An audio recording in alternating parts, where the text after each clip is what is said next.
What's up, viewers? Patrick from Bob vs. Only back with another YouTube video. In this episode number 4 of Communication Week on Bob versus of the day. And today's verse comes out of Galatians 6 verse 1, which says, "Brothers and sisters, if someone is caught in a sin, you who live by the Spirit should restore that person gently. But watch yourselves, or you also may be tempted." And that's what that verse means, and let's get into it. Starting in Proverbs 15, verse 28, it says, "The heart of the righteous ponders how to answer, but the mouth of the wicked pours out evil things." James 1:26 says, "If anyone thinks he is religious and does not bridle his tongue, but deceives his heart, this person's religion is worthless." Amos 3 verse 7 says, "For the Lord God does nothing without revealing his secret to his servants, the prophets." Proverbs 18:17 says, "The one who states his case first seems right until the other comes and examines him." Proverbs 20 verse 3 says, "It is an honor for a man to keep aloof from strife, but every fool will be quarreling."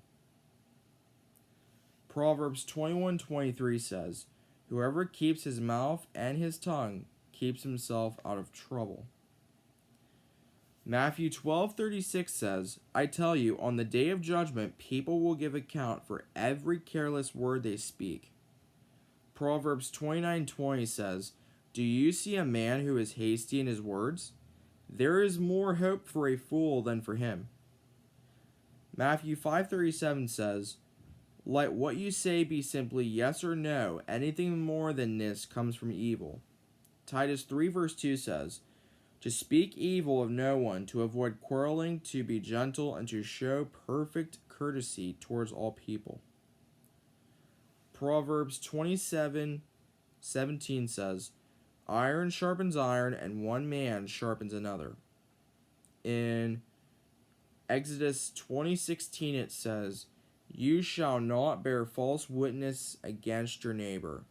And finally, in Proverbs 15 verse 4 it says, "A gentle tongue is a tree of life, but perverseness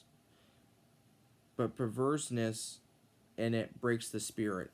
And the verse to leave you with today is Romans 10:17, which says, "Consequently, faith comes from hearing the message, and the message is heard through the word about Christ." And that's going to do for the video. Thanks for watching. And until next time, meet again, viewers. In every way, God's way is always the best way.